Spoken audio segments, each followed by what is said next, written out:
It's championship week, and we have big games everywhere. We'll take a look at the upcoming college football playoffs, as well as the bowl games, and we'll check in on the late running for the Heisman. All that and more this week on the College Football Weekly. Oh boy, am I excited to talk this week. What a week in the P2P universe. What a week for college football. We've got bowl games. We've got championship playoffs right around the corner. I'm so excited. I forgot to go through my regular introduction. My name's Tobin, as you already know, your esteemed host. And this is College Football Weekly, presented by The Volume, your source for everything college football in the P2P. And as I said, championship week heating up here at the P2P. Discord's going crazy. People are talking about their chances, and some people are talking about how they just missed the college football playoff. We'll go into that in a little bit. But a few things first, a few housekeeping items, if I could say, to mention here before we get into it today. First, obviously, wanted to start off by sending thoughts out to our partner, Yeti. Had a tough week for him and his family. I just wanted to send out a quick message just to let him know that we're thinking of him. He will not be on the program this week, but he will be back next week in his usual thing. And speaking of Yeti, wanted to also thank him for his contributions to the program. I wasn't sure really what to expect last week from him outside of, incredibly valuable insight. And originally it was supposed to, I told him, like, look, just give me like 5 minutes, a 5-minute block where I can put right before the commercial break. And he went like 15. And he's like, I think I went a little long. And I was like, well, yeah, I kind of was looking for 5. But then the more I thought about it and the better I listened and the smarter I thought, I said, hey, you know what, just run with it. Just go with whatever, however long you want, because the information is very valuable. I know a lot of people thanking me personally last week for putting him on the show. That's not going to be a once and done. We hope to have that as a regular segment on the show going forward. Me and him talking about future plans and projects that I'm not going to talk about yet, but we're looking into things. And this is just the first joint collaboration between me and him. Him coming over to College Football Weekly, giving us great insight from a great player in this, and I don't think anybody could argue that. Now, moving on with the show. A few things I noticed from Rivalry Saturday a couple weeks ago, and we didn't have a show last game week, so I'm bringing this up now. Number 5, Florida, defeating number 2, Florida State, at the Swamp in Gainesville. And first look, okay, I'm not going to gloat. I'm not going to sit here and tell you that I told you guys 3 or 4 weeks ago that Florida's going to beat Florida State. Did I call a Florida victory? Yep. But I think I got lucky. And by that, I mean, I think Florida got lucky. And of course, by that, I mean, Florida got lucky because Florida State gave them this game. 14 penalties, 125 yards. I mean, Florida State put better players on the field than Florida. Skill player-wise, I don't think you can argue Florida State's the better team. But where Florida State cost themselves the game is in the cerebral part of the game. The Florida Gators had a better mentality coming in. They had their head on their shoulders. They were more composed. They were at home. It helps. But 14 penalties and 125 yards, that's a lot. And you can't expect Florida State's going to do that every week. So the better team won that Saturday. However, the more skilled team didn't. Florida is going to have a hard time if these guys have a rematch. Florida State needs to get their head on straight, because going into the college football playoffs after committing 125 yards of useless penalties is not going to make anybody fear you, and it's not going to give you a good chance of moving into the second round. So, look, I also noticed this about the game. Florida's David Thomas, the quarterback, he's had a great year all year long. I've been talking about it all year long. And I was asking myself, can he play on a big stage? Is he able to rise to the occasion when it matters most? I would say that this is one of the biggest games he'll play this year. And David Thomas did not disappoint. 18 for 39. Okay. 239 yards, though, 3 touchdowns and no interceptions. And one of those touchdowns came with 4 minutes left in the game to take the lead. David Thomas, a 20-yard pass to Ronald Connolly. And, the Florida Gators wrap up that victory over Florida State. It's a big one, and it's a big one for David Thomas, too. I mean, who's had a great season at Florida this year, played well on this big stage, has a chance to impress more in the college football playoffs. So it's going to be interesting to see where David Thomas lines up in the NFL next year. I'm excited for that. But this year, he's not done, folks. Florida's going to the college football playoffs. We'll talk about that in a little bit. I also wanted to check in on Big Sparty down or up in East Lansing.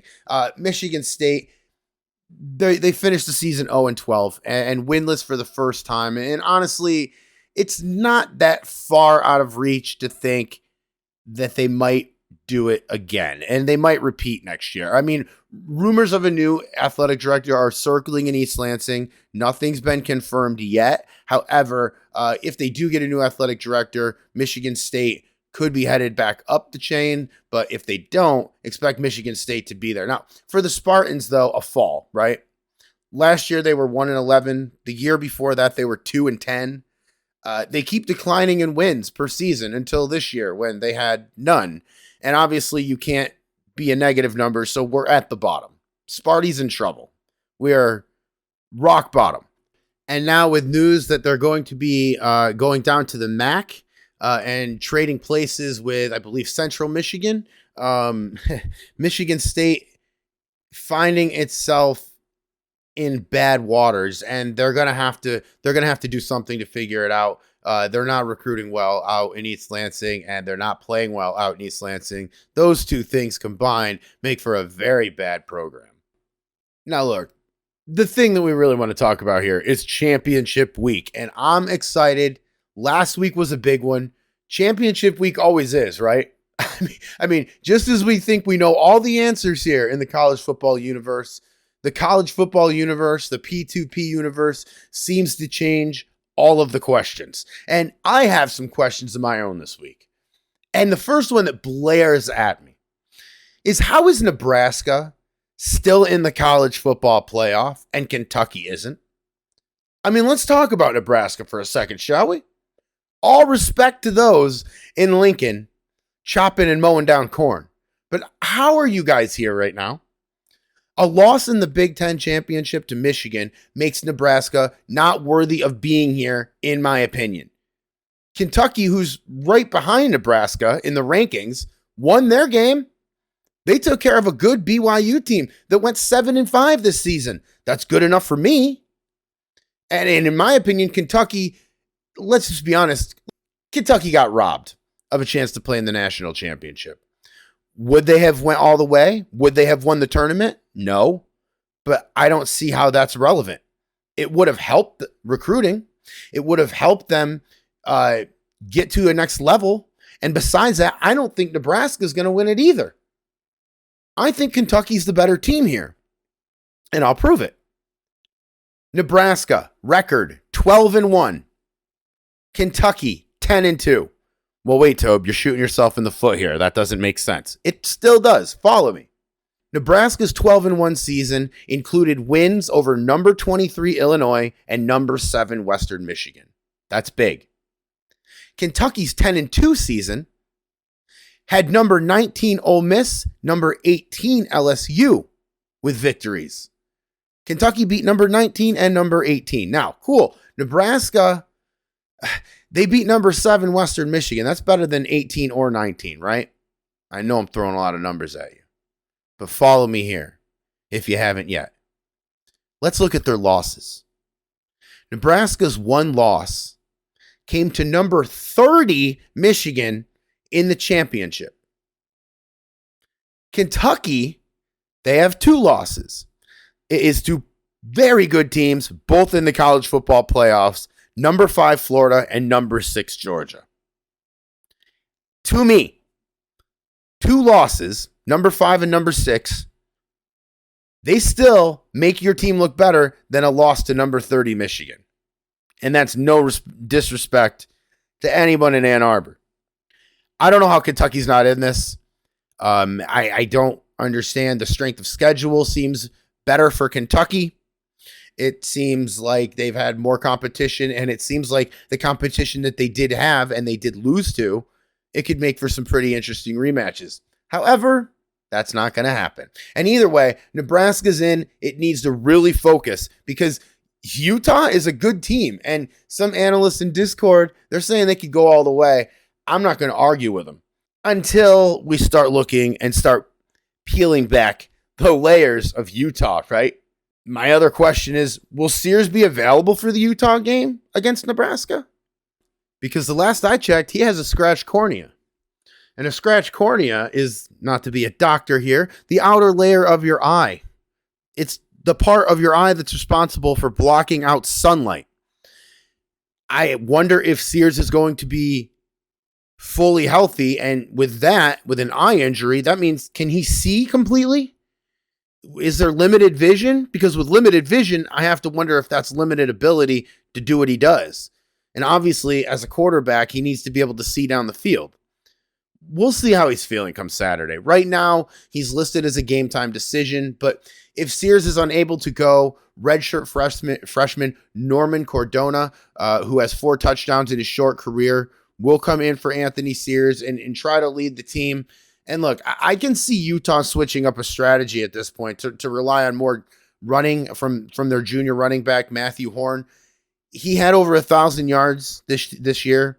And look, I don't know what you do here. I mean, it's a big loss for Utah if Sears can't go. But at the same time, like I said, Matthew Horn is going to have to step this thing up, I would guess. But look, never try to guess what Utah's doing.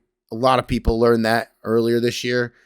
They can come at you from all angles. But my belief is that it's just a lot of drama that's hyped up in the media. I think with the given amount of weeks and time that Sears has, he has a full week of recovery here, almost 2 full weeks to recover.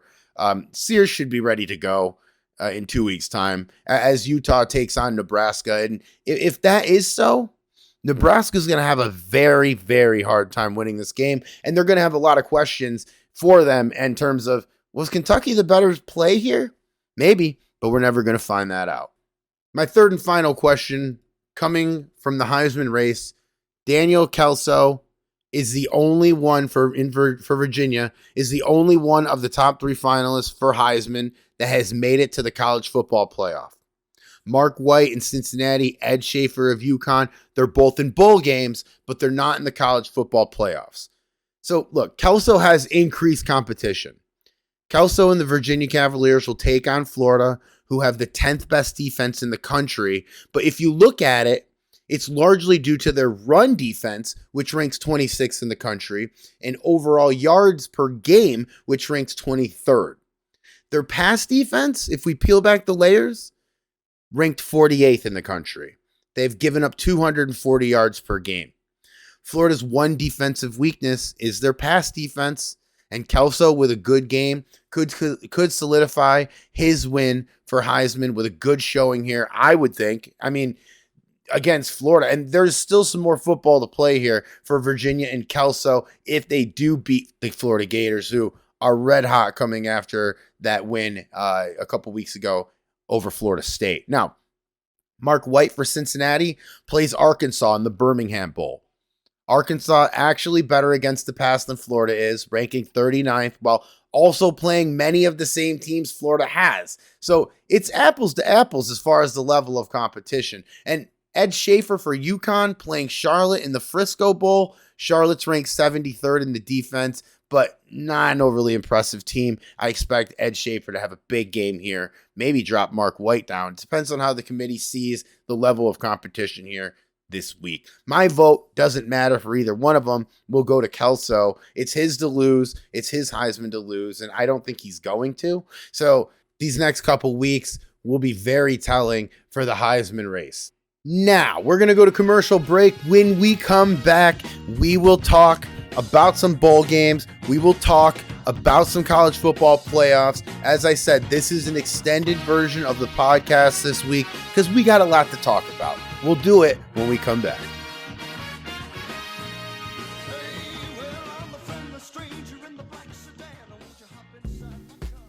Guys, Tobin here, letting you know that Yeti made me a reaction emoji thing that you can use when you want to react to someone's comments in Discord. I'm inviting you to try it out today. It's free. It'll make you feel good. It's the Tobin emoji reaction thing, and it's new to Discord. Again, try it out.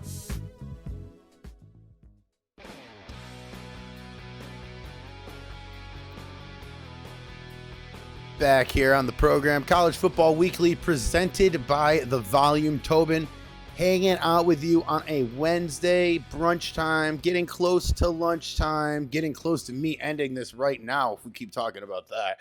But look, there's a lot of bowl games. That can be said. I thought, okay, let me just go over just the user-controlled team bowl games. And there's still a lot. So there's no way that I can cover every single bowl game. And believe me, in my mind, I was like, maybe I can make everyone happy. Not possible. So we're going to start over at the Cheez-It Bowl for obvious reasons, where East Carolina will take on the Colorado Buffaloes in a fierce game, a first-time meeting between these two teams as the 16th best passing attack in the East Carolina Pirates, led by James Ward, 3,417 yards, 24 touchdowns to add to that. Take on the Colorado Buffaloes and the 36th best rushing offense in Brett Finch, who has 3 touchdowns, 745 yards. Colorado down 2 quarterbacks in this one. One of them, Caesar Curtis, who went for 1,600 yards and 9 touchdowns. And his backup, Ronald Higgins, broken ribs, out 8 to 12 weeks. So Colorado is going to have to rely on a third-string quarterback for this one. That third stringer, Thomas McNair, only very small sampling size here, 8 for 12 for 76 yards and a touchdown for his season. He does have the highest quarterback rating for Colorado. So now not all is lost in the woods for the Buffaloes.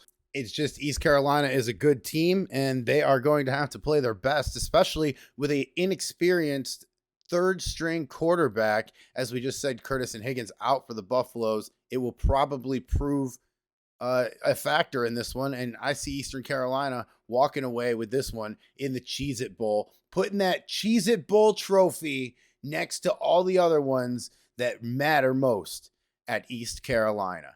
Now from the Cheez-It Bowl, we head on over to the Outback Steakhouse Bowl, moving on up like the Jeffersons as far as food's concerned, and Ole Miss is bringing in a rushing defense that's 4th best in the country.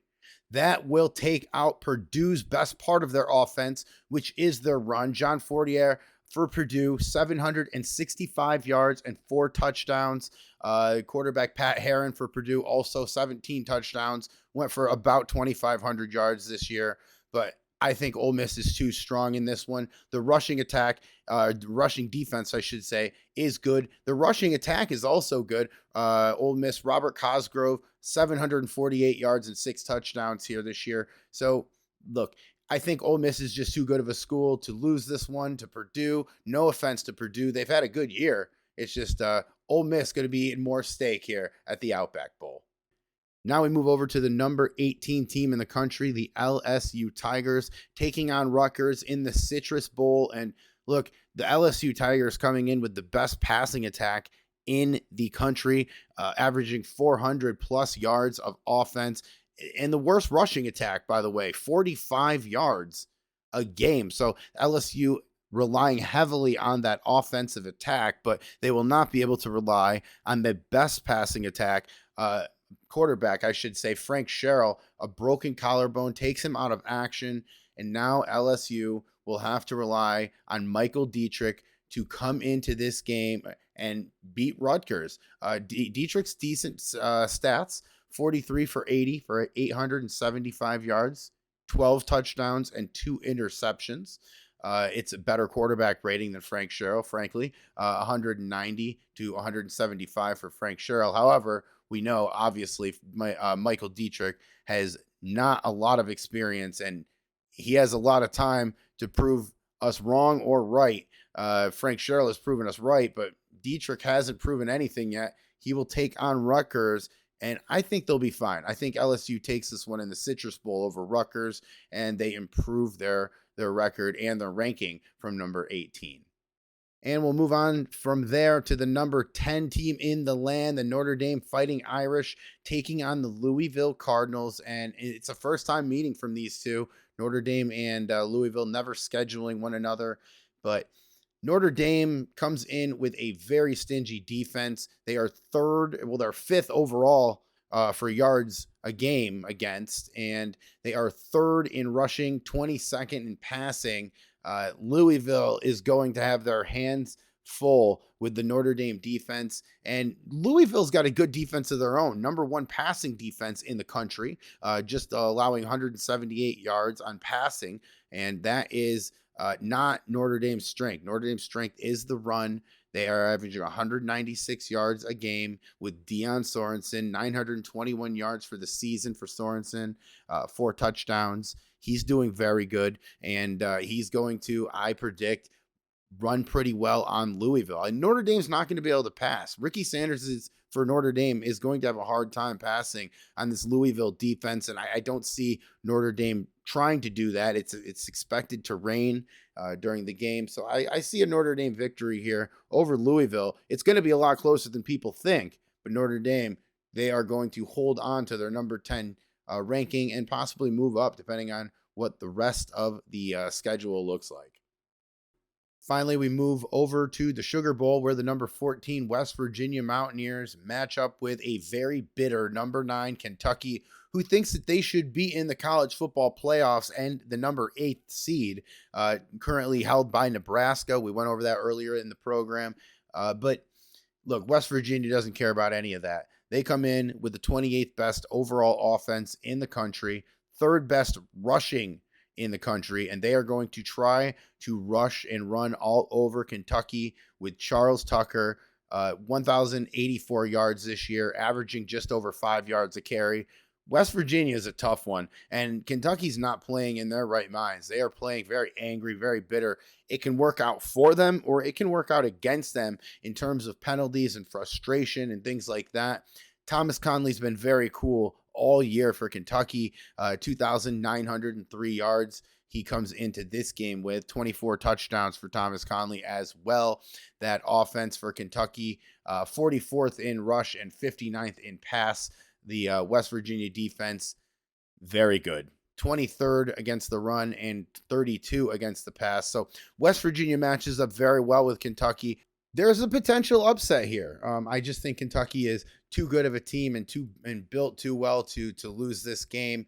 We're gonna see. It's the Sugar Bowl, and that's gonna end the bowl coverage anyway. We're gonna go to a quick commercial break. On the flip side of this commercial break, we're gonna go over and preview all of the games for the college football playoffs. I'm excited. This is a special extended College Football Weekly. It's brought to you by The Volume. It's Tobin, and I'll be right back after this.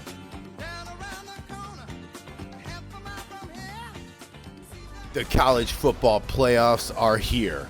Who will rise up and make it to the second round? 8 teams and only one will be able to claim victory. 4 amazing games in one great weekend. The college football playoffs this Saturday. Rise up.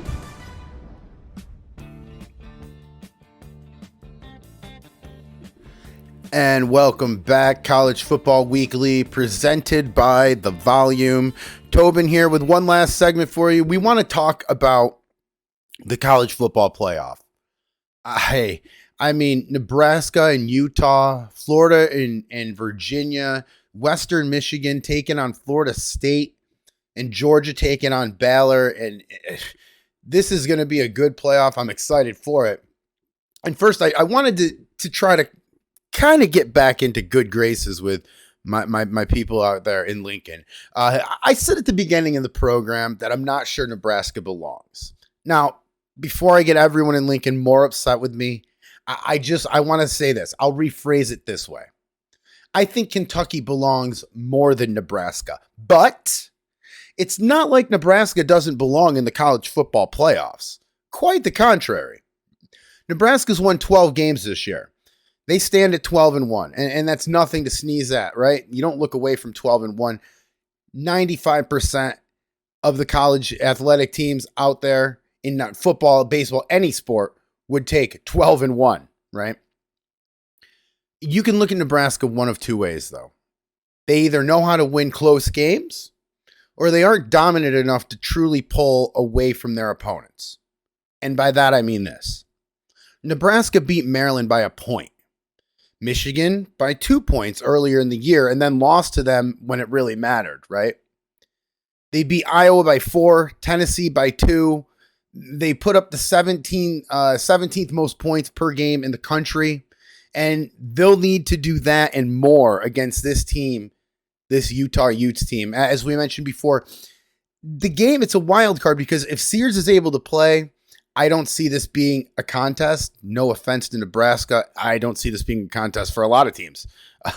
But Sears, I think if he's able to play, that's great for Utah. If he's not able to play, I think Utah is going to have a close game on their hands. And Nebraska, I don't know. I mean, it depends. I mean, we're going to be able to see this week possibly how good Utah is without Anthony Sears. And I don't know the answer to that question. And Utah is hoping that they don't have to find the answer out to that question. But overall, I think Utah wins this game. It will be closer than some think, but Utah, they're going to advance. Now, moving on, I don't know if there is a hotter team in the country than the Florida Gators right now. Winners of their last 3, which included a so-so 6-6 Texas A&M team, but more notably, a victory over number 2 Florida State, and then beating LSU 27-21 to win the SEC championship. And look, I'm no homer for the SEC, but coming into the tournament with the title of SEC champions gives you a little clout. I mean, you look at the teams in the playoffs right now, and the SEC and the ACC are the 2 conferences that have multiple representation, right? So to me, there's no bigger sign of where the power lies in the P2P than looking at the final 8 teams and looking at what conference they're in. The SEC and the ACC continue to answer that question. And look, Florida's going to come in with a solid defense. They always do. They're 10th in the country in defense. And look, where my interest lies here is whether the defensive backfield of Florida is going to be able to stop Kelso's offensive passing attack. And yeah, I'll name names. Florida's counting on bigger help from guys like Chad Winfield and Caesar Blount in this game. They could make Kelso's life miserable. But Kelso's coming off an okay performance against Florida State, a conference championship loss that, okay, it still stings, right? And Kelso's looking to get back to his 5-6 touchdown performances that he's used to earlier in the college season here. He'll be lucky to see 2 in this game.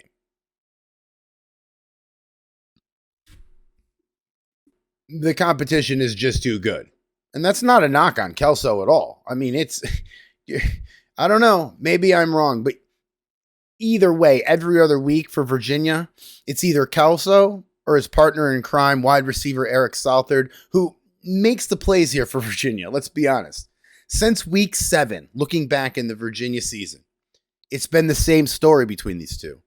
And if the pattern is to remain intact, then it will be Daniel Kelso who has the big night tonight. Because since week 7, it's just they've rotated. It'd be Kelso, Southard, and now it is Kelso's time to continue that pattern, and he sure hopes he does. But this will be a tough match. I think Kelso puts up some good numbers.